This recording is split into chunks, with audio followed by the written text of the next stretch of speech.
नमस्कार साथियों, आप सब जानते हैं कि बरसात का सीजन है और बरसात के सीजन में अदरक में एक समस्या आती है कि अदरक बीच बीच में खेत में पीला पड़ने लगता है। और ये समस्या इस साल हमारे पास किसी किसान ने फोन किया कि साहब मेरे खेत में जो है बीच बीच में अदरक पीली पड़ रही है। और इस साल की नहीं, मुझे पिछले साल की भी घटना याद है और उस समय हम लोगों ने कृषि विज्ञान केंद्र का सहयोग लिया था। दोस्तों, अदरक में कह सकते प्रमुख जो बीमारी है वह है राइजोम रॉट ऑफ जिंजर।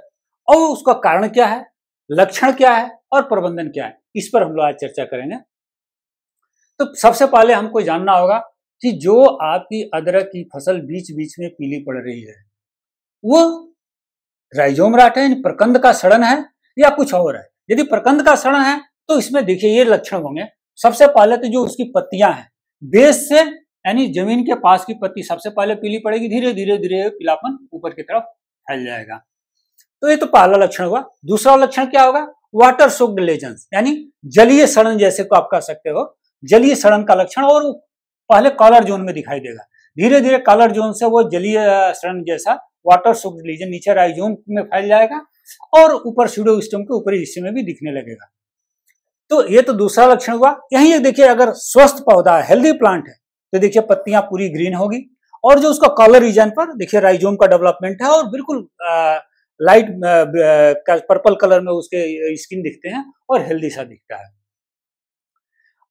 अन्य लक्षण क्या है, अगर ऐसे राइजोम को देखेंगे, ऐसे पौधे में जो गांठें अगर बन भी गई हैं तो धीरे धीरे ऊपर से सड़न चालू हो जाती है। यानी इसमें गांठों की सड़न, प्रकंद की सड़न की भी अगर आप उखाड़ कर देखें तो दिखती है।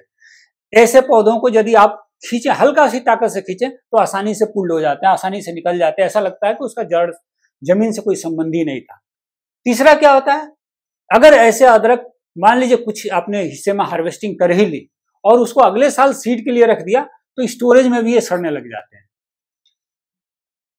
अब ये तो रही लक्षण। इन लक्षण से आपने क्लियर हो गए कि आपके अदरक की फसल में जिंजर सॉफ्ट रॉट लगा हुआ है या कुछ और लगा हुआ है। तो यदि जिंजर रॉट लगा हुआ है तो वो उसका कारण क्या है, उसका कारण है ये फंगल डिजीज, यानी ये बैक्टीरिया से नहीं होता है, वायरस से नहीं होता है, ये फंगस से होता है। और कौन सा फंगस, पीथियम और फ्यूजेरियम। पीथियम का आपने बार बार कई बार आपने चर्चा सुना होगा, डंपिंग ऑफ, कमर तोड़ बीमारी, वो भी एक पीथियम का काज है। तो पीथियम एक कह सकते हो वेजिटेबल को काफी नुकसान पहुंचाती है। अब बात आती है, आपने पहचान ली, ये जान गए इसका कौन है दुश्मन, तो प्रबंधन कैसे करें। तो सबसे पहले कहा जाता है कि आप अगर अपने लिए सीड अगले साल का स्टोर कर रहे हो, खासतौर पर कुछ एरिया के किसान अपने अदरक के हेल्दी अदरक को अगले साल के रखते हैं, तो पहले क्या करें, हेल्दी अदरक को छांट लें और छांटने के बाद उसको मैंकोजेब यानी डाइथेनियम 45, इंडोफिलियम 45, एक अलग अलग कंपनियां, ये केमिकल मैंकोजेब केमिकल नेम है, अलग अलग कंपनियां इसको अलग अलग नाम से बनाती है। धनका M45, तो जिस कंपनी का दवा उपलब्ध हो आप उसका 2 ग्राम मैंकोजेब लें और 1 ग्राम कार्बेंडाजिम लें। कार्बेंडाजिम मतलब आप बाविस्टिन के नाम से जानते हैं, यामाटो के नाम से जानते हैं, केयर के नाम से भी उपलब्ध है, तो अलग अलग कंपनियों का अलग अलग नाम है। तो मैंकोजेब 2 ग्राम, कार्बेंडाजिम 1 ग्राम, 1 लीटर पानी के हिसाब से घोल बनाएं और घोल में जो सीड प्रकंद है उसको आधे घंटा डुबोएं, फिर आधे घंटे बाद उसको छाया में सुखाएं। अच्छी तरह से सूखने के बाद ही उसको अगले सीजन के लिए स्टोर करें। यदि आपने सोइंग सीजन में है तो हेल्दी राइजोम को ही आप सोइंग के लिए यूज करें। देखिए एक हेल्दी राइजोम का ये लक्षण है, बिल्कुल हेल्थ सा दिख रहा है, कहीं कोई ब्लैकिश स्पॉट नहीं दिख रहा, कहीं कोई सूखने या सड़ने का लक्षण नहीं दिख रहा। यही दो, ये देखिए इसका ये आगे की तरफ तो हेल्दी दिख रहा है लेकिन पीछे की तरफ सड़न दिख रही है, इसमें भी जगह जगह सड़न दिख रही है। अगर ऐसे राइजोम को आपने लगाया तो पक्का ये बीमारी आपके खेत में आएगी। तो इसको नहीं यूज करना है और हेल्दी यूज करना है।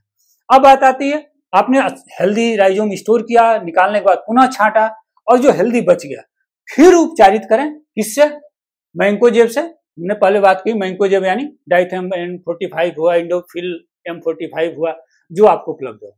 मैंकोजेब 2 ग्राम, कार्बेंडाजिम 1 ग्राम, क्लोरोपाइरिफास 2 मिलीलीटर प्रति लीटर।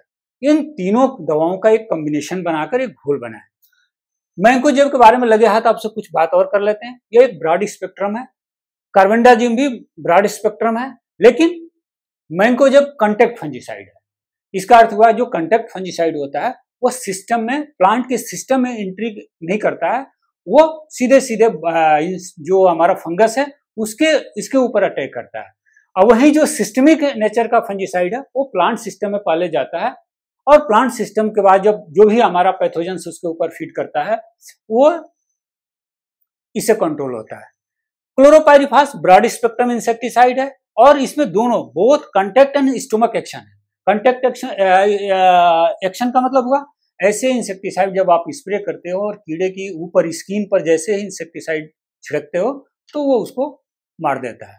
और जो स्टोमक नेचर का है, जैसे इस तरह के दवाओं का यूज किया जाता है, कांटेक्ट जो एफिड वगैरह होते हैं जो जूस सक करते हैं उन पर कांटेक्ट इंसेक्टिसाइड का यूज करते हैं। और जैसे ही कीड़े जो बाइटिंग एंड च्यूइंग टाइप होते हैं, जो कुतर कुतर का खाते हैं, जैसे बीटल्स का आपने देखा होगा, ग्रब्स को देखा होगा, कुतर कुतर का खाते हैं। ऐसे जो कुतर कुतर का खाते हैं, बाइटिंग एंड च्यूइंग करते हैं, उनको कंट्रोल करने के लिए जनरली स्टोमक एक्शन का फंजीसाइड यूज करते हैं। तो जो क्लोरोपाइरिफास है ये ब्रॉड स्पेक्ट्रम है, और दोनों तरह के इसमें लक्षण है, दोनों तरह के कैरेक्टर है इसमें, कंट्रैक्ट भी है और स्टोमक एक्शन भी है। तो आपने सोल्यूशन बनाया, इन तीनों दवाओं का 1 लीटर घोल में सोल्यूशन बनाया। अब 1 लीटर बनाना है या 20 लीटर, ये आप अपनी बीज की मात्रा पर आधारित है। आपकी बीज जितना ही ज्यादा होगी आपको उतने सोल्यूशन बनाना होगा, उतने हिसाब से आप दवाओं की मात्रा बढ़ाइए। उस सोल्यूशन में करीब 1 घंटा तक आप बीज को भीगने दें। भीगने के बाद निकालें, छाया में सुखाएं, और ये जो आपका राइजोम है, जो प्रकंद है, ये बोने के लिए उपलब्ध है, और ये से पौधे में इंफेक्शन नहीं फैलेगा। साथियों, पहले हमने बताया कि बीज को उपचारित करके बोना, ठीक है, लेकिन यदि बीज को उपचारित सिर्फ कर देने से समस्या का समाधान नहीं है।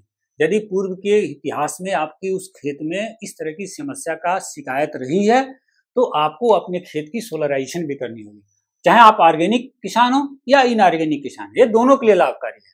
तो उसके लिए सोलराइजेशन में करते क्या, एक जो है ट्रांसपेरेंट पॉलीथीन लेते हैं और उस खेत में उस पट्टी को, उस क्यारी को, उसे ढक देते हैं। ढकने से पहले देख लें उसमें नमी होनी चाहिए, और यदि नमी है और ऊपर से ढक दिया तो ये क्या करता है कि जो, और करना कब चाहिए, गर्मी के दिनों में, मई और जून के दिनों में, क्योंकि मई और जून के दिनों में बाहर का तापमान लगभग, अगर नॉर्थ इंडिया को देखें तो लगभग 35 to 40 के पास रहता है। अगर 40, कई बार तो 40 से ज्यादा भी होता है, तो ज्यादा तापमान होगा, और उसके जो ट्रांसपेरेंट शीट है उसके अंदर का तापमान सामान्य रूप से बाहरी तापमान से 5 से 8 डिग्री सेल्सियस ज्यादा हो जाता है, यानी लगभग 50 के आसपास टेम्परेचर चला जाता है। और उस टेम्परेचर पर ना तो फंगस बचेगा और ना कोई इंसेक्ट बचेगा जो आपकी टॉप 2 इंच की सॉइल है। तो इस तरह से सोलराइजेशन एक प्रभावकारी तरीका हो सकता है।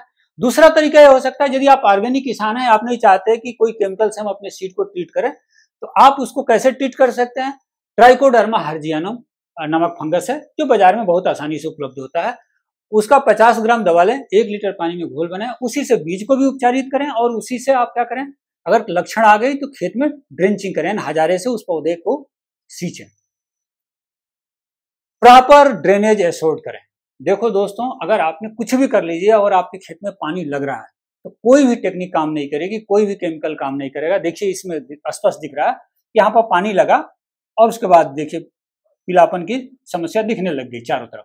तो प्रॉपर यानी उचित जल निकास की व्यवस्था जरूरी है।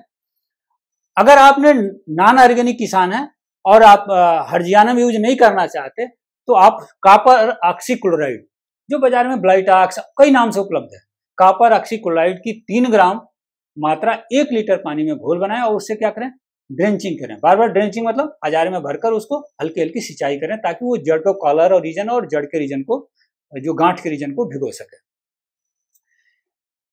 Adopt the crop rotation. आपको पता है सॉइल बर्न कोई डिजीज हो या इंसेक्ट हो, उसकी अगर आप फर्दर मल्टीप्लिकेशन को रोकना चाहते हैं तो प्रॉपर क्रॉप रोटेशन को भी, फसल चक्र को भी अपनाना होगा। जो भी इस तरह से जो संक्रमण ग्रसित प्लांट है या गांठें हैं उसको उखाड़ें और डिस्ट्रॉय कर दें। दोस्तों, ये रही राइजोम रॉट, लक्षण, कारण और निवारण। आशा है पसंद आया होगा। पसंद आए तो सब्सक्राइब करिए, लाइक करिए और शेयर करिए।